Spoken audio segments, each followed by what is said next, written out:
vu des structures qui étaient là pour proposer des solutions innovantes, on a vu qu'il y avait des partenaires qui étaient là pour consolider des innovations. Donc en gros, on voit bien qu'une innovation, ça se fait jamais vraiment seul, on a toujours besoin vraiment d'être entouré, voire être accompagné. Et donc l'objectif là de la fin de cette présentation de ce matin, c'est de vous présenter plusieurs partenaires qui sont actuellement à votre disposition donc pour les entreprises de la filière forêt et bois.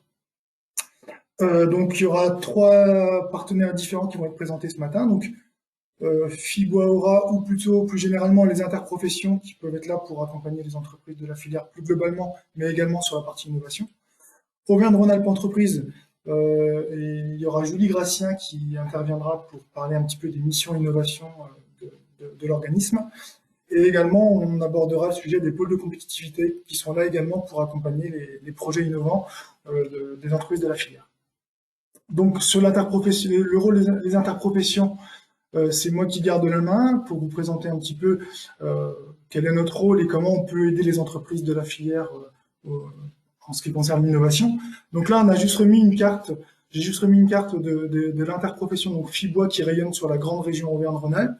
On est un partenaire privilégié vis-à-vis des entreprises, parce qu'on est vraiment là pour les aider, les fédérer, les accompagner et les aider à se développer. Donc on existe, nous, et on rayonne sur la grande région Auvergne-Rhône-Alpes. Et au niveau de Rhône-Alpes, il y a une spécificité, c'est que dans chacun des départements, il y a également une interprofession qui est là pour accompagner les entreprises de ces départements-là. Donc ça montre qu'en gros, nous, on est là vraiment pour faire le lien entre ces entreprises et l'innovation. Jean Gilbert, tout au début, donc le président de FIBOA, a présenté donc le comité stratégique, le contrat stratégique de filière qui établissait que l'innovation, c'était une des clés pour favoriser l'innovation au sein des entreprises de la filière et au sein de la filière. Et donc, pour justement encourager cette innovation, il y a vraiment besoin de faire du lien entre les structures qui peuvent porter l'innovation, qui sont là pour aider les entreprises, et les entreprises qui ont des besoins. Donc, on a mis en place ce qu'on appelle une commission innovation, Jean-Gilbert en a parlé tout à l'heure, qui vise vraiment à faire ce lien-là entre les entreprises et le monde de l'innovation. Donc on les fait dialoguer, on fait remonter les besoins de la filière à ces structures qui peuvent porter l'innovation, et on fait connaître les innovations ou les sujets de recherche qui sont étudiés par ces structures d'innovation vers les entreprises pour qu'elles puissent s'en saisir et que ça puisse les intéresser. Donc vraiment, l'objectif, c'est vraiment de faire du lien entre ces deux mondes-là. On fait la promotion auprès des entreprises de tous les appels à projets qui peuvent être en lien avec l'innovation. Donc ça peut être des subventions, ça peut être des accompagnements, des choses comme ça. Donc on essaie vraiment de faire le lien pour que les entreprises aient la connaissance de ces dispositifs-là. Donc ça, c'est très important. On organise également un appel à projet permanent qui est porté par la région, qui vise à encourager les entreprises de la filière à innover, en leur donnant un petit coup de pouce pour qu'elles puissent, qu'on puisse prendre en charge une partie de leurs frais externes concernant leur projet d'innovation. Donc c'est un appel à projet qui est en place depuis maintenant 4 ans, qui fonctionne plutôt bien. Il y a une vingtaine de candidatures chaque année par des entreprises. Et en fait, on en sélectionne 5, celles qui ont les meilleurs projets, et on leur finance une partie de leur étude. Voilà. Et enfin, donc la dernière action de l'Interpro, c'est aussi, donc, et des Interpro territoriales, c'est également de faire la promotion de l'innovation et des entreprises qui innovent au travers des outils de communication de FIBOA. Donc, que ce soit les outils papier comme une newsletter ou alors un mention bois qui est un trimestriel qui fonctionne relativement bien, dans lequel on a vraiment une page dédiée à l'innovation qui permet vraiment de mettre en avant des entreprises. Ou alors, comme aujourd'hui, donc dans le cadre de cet événement-là, on essaye de montrer que la filière peut innove, c'est innover, faire un peu valoir tout ça au travers de ce genre d'événement de promotion. En gros, ce qu'il faut retenir, les interprofessions qui sont en lien avec les entreprises, il faut juste avoir en tête qu'on est souvent le premier interlocuteur avec qui vous pouvez aller dès que vous avez une idée, une innovation que vous voulez porter ou que vous avez en tête. Ou alors, si vous avez des offres de services à destination des entreprises, c'est nous aussi qui pouvons faire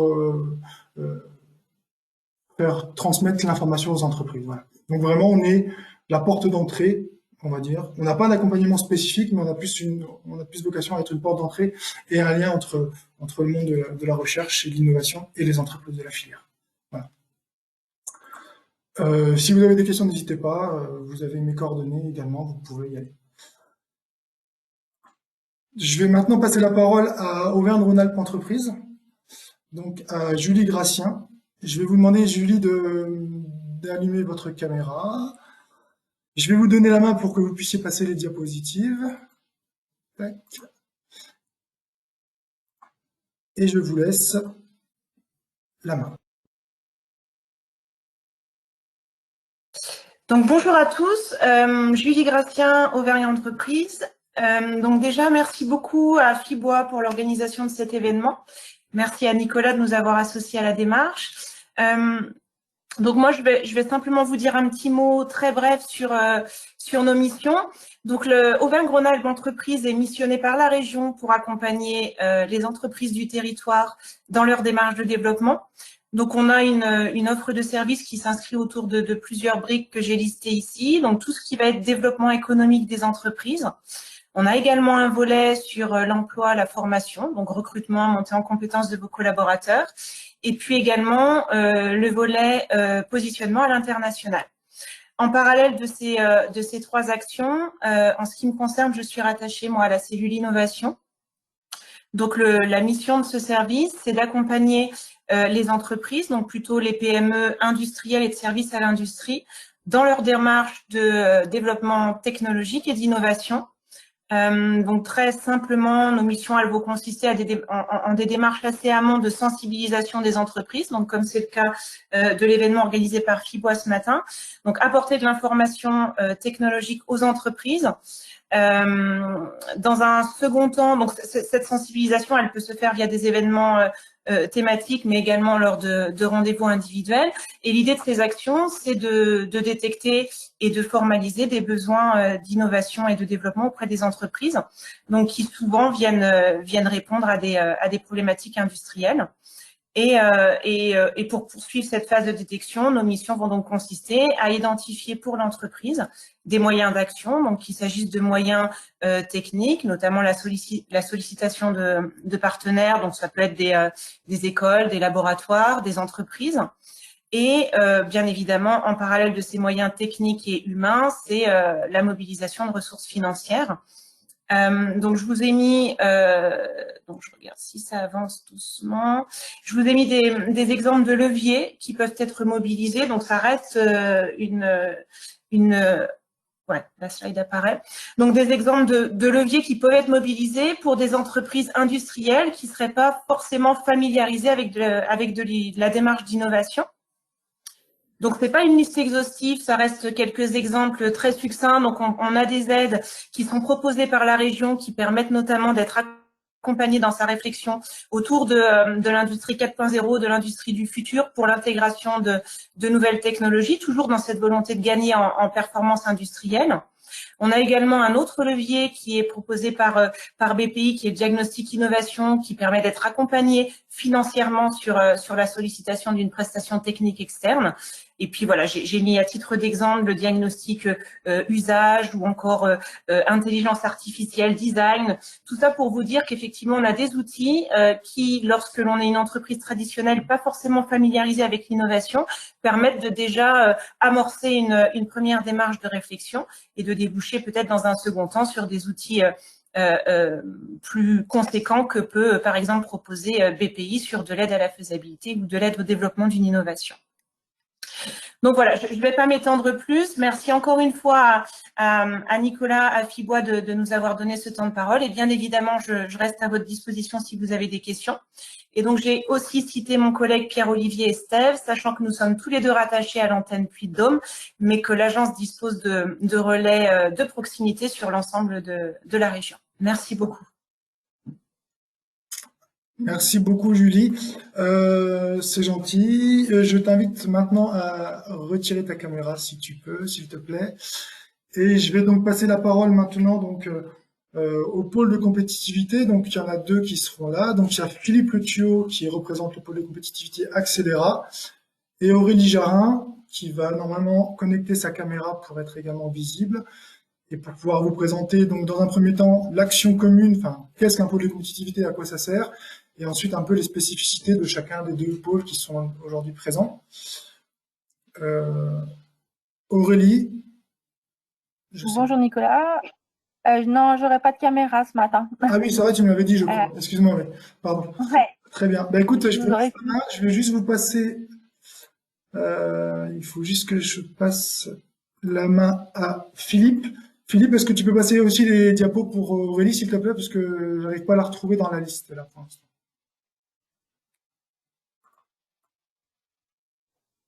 Alors, Philippe avait des problèmes de son, j'espère que c'est revenu.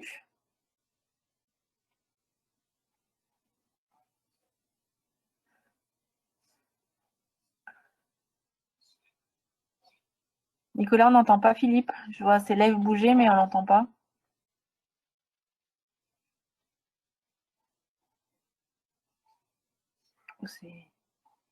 Ah, Aurélie, c'est toi qui prends la parole au début? Bah oui, c'est moi qui vais démarrer. Bah vas-y, je te laisse démarrer et je vais essayer de voir avec lui si j'arrive à trouver une solution. Par contre, du coup, je peux switcher moi les slides Ouais, ou tu pas? peux switcher maintenant, c'est bon, vas-y. D'accord. Bon bah merci, bonjour à tous et merci Nicolas. Du coup, voilà, je vais pas reprendre les propos d'Aurélie, de Julie Gratien précédemment, mais voilà, je remercie à FIBOA pour l'organisation de cet événement. Voilà, les pitchs qu'on a vus précédemment étaient très intéressants et le temps que Philippe nous rejoigne, je vais commencer. Donc, Xylo Futur et Accélera sont deux pôles de compétitivité qui ont été labellisés par l'État en 2004. Alors, qu'est-ce qu'un pôle de compétitivité? Un pôle, c'est un réseau en fait qui regroupe sur une thématique ciblée des entreprises de différentes tailles, que ce soit des grands groupes, des ETI, des PME, TPE, des startups. Les pôles regroupent des laboratoires de recherche, des centres techniques, typiquement dans la filière bois, on a Séribois ou le FCBA, et des établissements de formation. On a aussi d'autres partenaires, que ce soit des collectivités, des interpros, des associations, des bureaux d'études, etc. L'objectif des pôles, c'est vraiment de créer des synergies entre le monde académique et le monde industriel. Donc, la plupart des pôles ont un statut d'association. Ils sont financés, et on verra aussi respectivement pour chacun de nos deux pôles, par un ensemble de financeurs qui sont des partenaires institutionnels, que ce soit la région, métropole ou autre collectivité. Mais ils sont aussi financés par l'adhésion de leurs membres, un peu comme FIBOA Aura l'est également aussi aujourd'hui, et puis la vente de prestations spécifiques.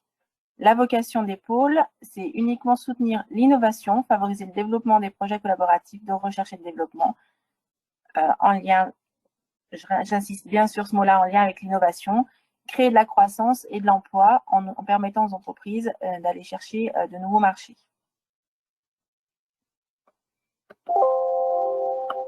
Ah, Nicolas, j'ai pas la main pour avancer sur les slides. Philippe, non, toujours pas, donc je continue. Ouais, je Désolée. te laisse continuer, je suis avec Philippe au téléphone et pour l'instant il a des difficultés. Donc, Ouais, donc je continue.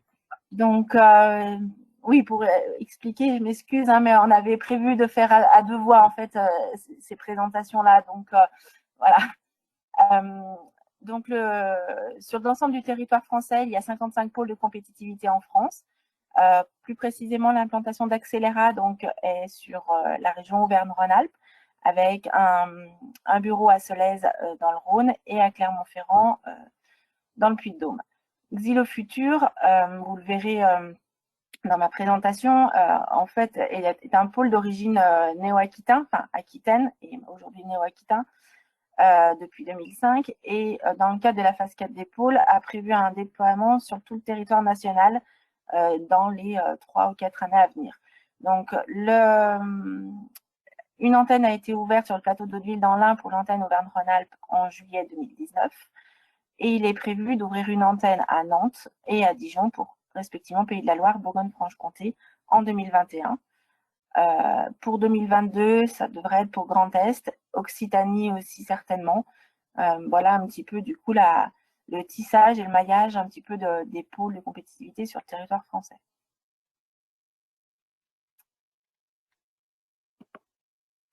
L'offre des services des pôles, donc c'est une offre de service qui est commune à l'ensemble des pôles. C'est l'accélération de l'innovation, donc avec une veille sur les opportunités de financement sur les projets. Donc les pôles, en fait, concrètement, en fait, on recense et on travaille en lien avec les services de la région, de l'État, l'Agence Auvergne-Rhône-Alpes Entreprises, l'ADEME, BPI France, etc., pour recenser les différents dispositifs qui sortent ou qui sont en vigueur, pour vous accompagner sur vos projets et cibler le meilleur appel à projet pour vous. C'est de l'animation technique pour favoriser l'émergence de projets. Donc, on vous accompagne aussi tout au long de votre projet, que ce soit quelle qu'elle soit l'étape du projet, que ça peut être de l'idéation, mais sur un projet aussi avancé, enfin, plus ou moins avancé, pour vous permettre à rechercher des partenaires notamment, donc les meilleurs partenaires pour vous. Ça peut être aussi des experts, expertise. Alors, le dernier point après, c'est l'expertise et la labellisation des projets avant dépôt. Donc, c'est tout le cheminement en fait sur l'accompagnement de l'ingénierie de projet. Donc, on vous accompagne de A à Z jusqu'à la labellisation. La labellisation, c'est en fait une reconnaissance du pôle de la qualité du consortium et de la qualité de votre projet, avec toujours en tête une visée économique derrière. C'est un point qui est vraiment regardé aussi par les financeurs. Donc, une fois que votre projet est labellisé, on a aussi parmi nos services la partie valorisation de projet, qui est en fait la communication autour de votre projet pour vous aider à faire connaître votre projet et à vous faire connaître. L'accompagnement à la croissance, donc ce sont la partie animation du pôle. Donc, c'est tout ce qui va englober les événements, donc business, salon, convention d'affaires, mission, etc. Ça peut être aussi des formations à travers des webinaires avec la mise en relation de partenaires financiers pour faire des levées de fonds. Et puis, derrière, on va un petit peu plus loin. Alors, ça, c'est un des points qui n'est pas forcément propre à tous les pôles, mais ça peut être de l'accompagnement vers du recrutement, de l'offre d'emploi et de la formation. Je vais préciser ce point-là. Ce sont le cas pour les pôles qui n'ont pas forcément d'interpro qui sont raccrochés à une filière.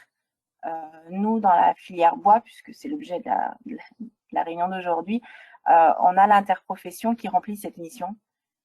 Donc, du coup, voilà, quand on recense des besoins de recrutement dans la filière, on renvoie vers les chargés de mission de FIBOR. La mise en relation, ça revient qui est ciblé. Ça englobe l'ensemble des deux points précédents, qui est en fait le fait de vous mettre en relation entre adhérents au niveau du pôle ou de vous trouver les bonnes personnes pour vous aider, vous accompagner, soit dans votre projet, soit dans vos relations business. Et l'organisation d'événements, je l'ai ici cité précédemment. Donc, je vais continuer avec le focus sur Xylo Futur. Voilà, Philippe vous fera un focus sur Accélera. Donc, Xylo Futur, c'est le seul pôle de compétitivité de la filière forêt bois papier pour la période 2019-2022 dans le cadre de la phase 4 des pôles.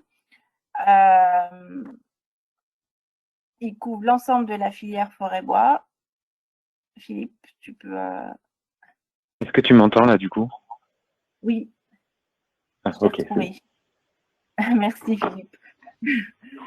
Ça fait du bien de te Bravo, retrouver. Philippe, merci pour cette petite sueur là sur le front.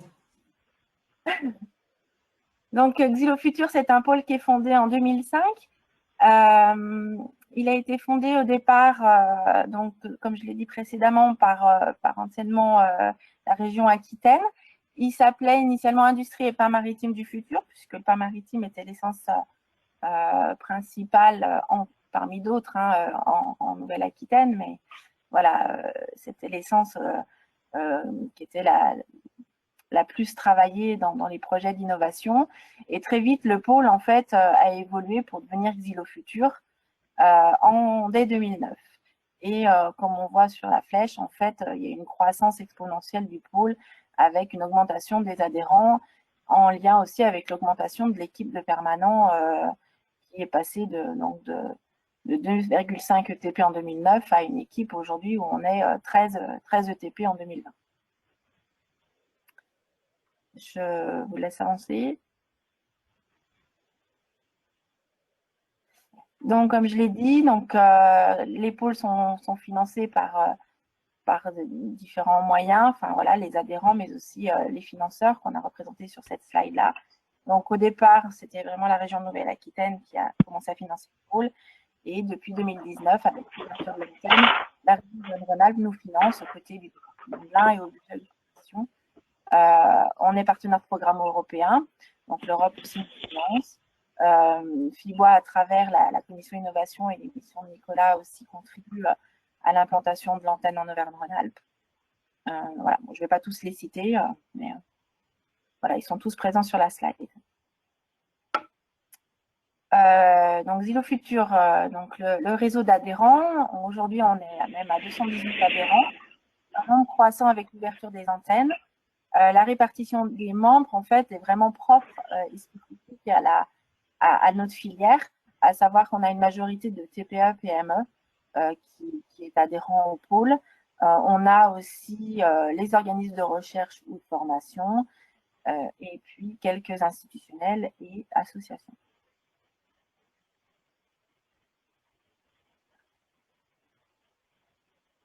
Donc l'équipe, je ne vais pas rentrer dans le détail, vous l'avez là. Donc on est une association, donc on fonctionne autour d'un conseil d'administration avec un président qui est Frédéric Carteret, qui est toujours une personne qui est issue du tissu industriel, et Stéphane Grelier, qui est vice-président et professeur à l'Université de Bordeaux, donc qui est issu du monde académique. L'association, elle fonctionne vraiment en binôme académique et industriel. Après l'équipe, voilà, on est 14 avec Marc Vincent à la direction. On a une équipe au niveau de la direction, une équipe projet avec des chefs de projet avec lesquels on travaille en binôme. Et puis l'antenne en Auvergne-Rhône-Alpes, donc avec moi-même qui suis donc référente de l'antenne, et Laurent Jacob qui est avec nous pendant cette vidéo, qui est chargé de projet innovation et qui pourra vous accompagner sur vos projets innovants. Juste un petit zoom sur Lucas, qui est aussi à Bordeaux et qui est salarié partagé avec SIM et qui va intervenir avec nous en binôme sur tous les aspects robotiques, numériques, en lien avec l'industrie du futur. C'est bon, tu peux switcher. Donc, Zilo Futur, on a 4 axes stratégiques. Donc, l'axe commun à tous les pôles qui est l'accompagnement de projet et la labellisation. Je ne reviendrai pas dessus, je l'ai dit tout à l'heure. La partie animation sur tout ce qui va être événement. Le réseau Europe pour aller chercher des financements européens et participer à des projets européens. Et puis, on a un axe nouveau qui est l'identification des startups avec un programme d'accompagnement qui est spécifique pour vous accompagner sur de la levée de fonds, sur l'accompagnement de votre projet et sur de la visibilité sur des salons, entre autres.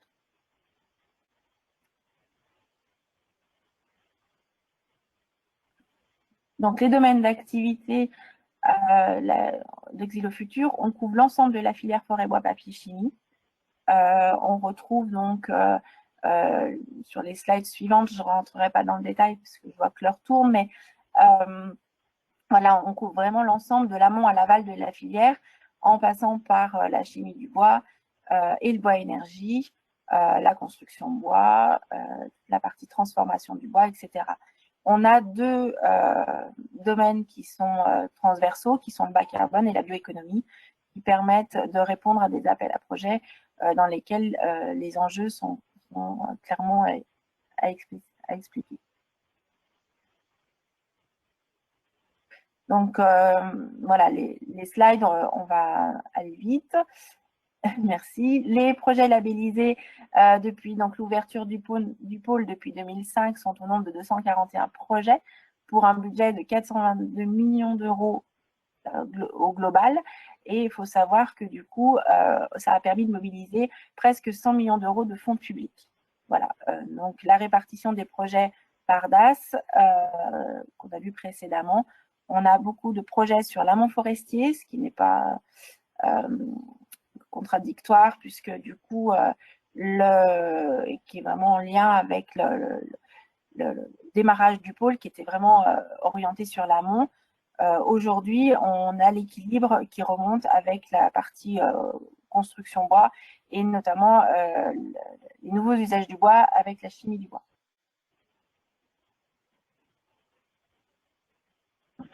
En fait, à moi, j'espère que vous m'entendez bien. Je suis désolé pour les petits problèmes de micro au démarrage. Du coup, je te laisse passer les slides, Nicolas, c'est ça? Oui, c'est bon. Philippe, c'est bon, on t'entend bien. Ok, Parfait. Vas-y. ok, parfait. Bah, tu peux avancer.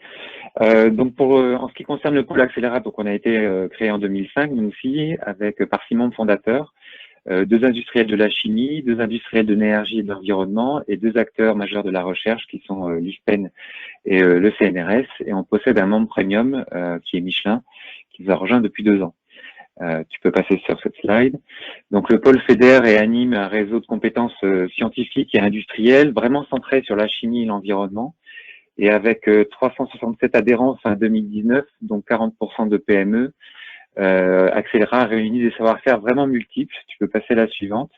Des fabricants de matériaux, de substances, de produits finis, des équipementiers, des ensembliers, des intégrateurs, des entreprises de services à l'industrie et à l'environnement, des laboratoires de recherche, des centres techniques et des organismes de formation en chimie et environnement. Slide suivante. Donc là, c'est juste pour vous montrer l'équipe d'animation du pôle qui est constituée de 15 personnes aujourd'hui. Je vais pas m'étendre là-dessus. Ce qui est plus intéressant, c'est la slide suivante qui présente notre feuille de route stratégique qui se décline autour de 5 axes. Les matières premières renouvelables, l'usine éco-efficiente, les matériaux et les produits pour les filières industrielles, la valorisation des déchets des sous-produits et la préservation et restauration des ressources naturelles. Globalement, c'est tout ce qui est gestion de l'eau, de l'air et des sols. Slide suivante, pour montrer qu'à ces 5 axes stratégiques, on intègre vraiment de façon transversale 3 dimensions. Le numérique, l'intelligence artificielle et l'éco-conception et la circularité des matières et ressources. Donc, chacun de ces axes touche les 5 domaines stratégiques du pôle. Tu peux passer à la suivante, s'il te plaît. Voilà. Alors, la slide suivante est un peu chargée, mais c'était juste pour... je ne vais pas rentrer dans le détail, c'était juste pour vous montrer que et souligner que nous portons une attention particulière aux projets qui sont liés à la valorisation de la biomasse lignocellulosique, en stimulant notamment le développement d'outils et de méthodes de caractérisation de la matière première et aussi le développement de nouveaux procédés chimiques, thermochimiques, biotechnologiques qui vont permettre de convertir la biomasse bois en molécules chimiques ou en matériaux biosourcés. Slide suivante. La dynamique d'innovation du pôle, elle se traduit notamment par le nombre de projets labellisés comme XoFuture. Et à 2019, on atteignait 390 projets, ce qui représente à peu près 1 milliard d'euros de financement. Et enfin, la dernière slide vous montre un peu les projets qui sont actuellement en cours au sein du pôle et qui sont en lien avec l'axe thématique matières premières renouvelables. Ce que je voulais juste vous montrer par cette slide, c'est que sur les 25 projets en cours, 11 d'entre eux concernent la biomasse bois. Et on peut noter que la plupart d'entre eux sont des projets de recherche un peu amont portés par des laboratoires académiques. Donc ça, c'est les projets en violet. Et que les marchés prioritairement adressés par ces projets sont ceux de la chimie, de la cosmétique et de l'emballage. Voilà. J'ai été un peu rapide, mais je pense que l'essentiel, c'est la suite. Voilà, merci beaucoup. Merci Philippe, c'est gentil, ouais. Et du coup, je laisse Alors là, il y a une dernière slide, je crois, pour présenter, enfin, pour reconvaincre, enfin, en gros, l'intérêt d'adhérer à un peu de compétitivité. Donc, je vous laisse finir. Oui, on voulait remettre un peu en avant quelques points, c'est-à-dire, en fait, quel est l'intérêt pour vous d'adhérer à un pôle de compétitivité? Donc, le premier point, vous l'avez compris, c'est pour nouer des partenariats au sein de réseaux de compétences et porteurs d'une image d'excellence. On peut faire ça en binôme avec Aurélie, donc je te laisse jongler. Comme tu veux, parce que tu n'as pas parlé avant. Ou je vais jusqu'au bout. Je vais jusqu'au bout. Alors c'était aussi participer à des événements d'animation et de promotion et de communication, puisqu'effectivement, on organise des événements techniques régulièrement toute l'année. C'est bénéficier d'un accompagnement au montage de projets pour la recherche de partenaires, vous conseiller sur les meilleurs clichés de financement et faire expertiser vos projets. Donc ça, c'est le travail de labellisation. Et puis être accompagné dans votre démarche de développement durable également. Voilà, je pense que j'ai synthétisé l'essentiel. La dernière slide, donc sur la dernière slide, vous avez nos coordonnées respectives. Voilà, c'est celle-ci. À Aurélie et à moi. Donc moi, c'est vrai que je ne me suis pas présenté du coup, donc je suis chargé de projet d'innovation au sein du pôle Accélera et je travaille plus particulièrement sur toutes les thématiques liées à la valorisation de la biomasse. Voilà, Merci. désolé pour la rapidité et j'espère que c'était clair. Philippe, Je vous remercie de désolé votre attention. pour les problèmes techniques, il fallait bien que ça arrive à un moment, donc c'est tombé sur toi, désolé. En tout cas, merci beaucoup pour ta synthèse, enfin et ta rapidité sur les diapositives. Voilà, donc l'idée c'était de vous présenter plusieurs partenaires, donc Fibois porte d'entrée pour faire connaître vos projets d'innovation. Ensuite, Fibois qui réoriente, on va dire, vers d'autres structures qui sont plus là vraiment pour accompagner, ça peut être Auvergne-Rhône-Alpes Entreprises et ça peut être également les pôles de compétitivité. Voilà, c'est ce qui fait un peu retenir de cette deuxième partie de la matinée. Et donc à chaque fois, vous avez sur chacune des slides donc les coordonnées des personnes qui peuvent éventuellement vous accompagner. Donc n'hésitez pas à rentrer en contact avec elles si vous avez un projet d'innovation. On se fera un plaisir de vous aider et de vous accompagner au mieux. Voilà.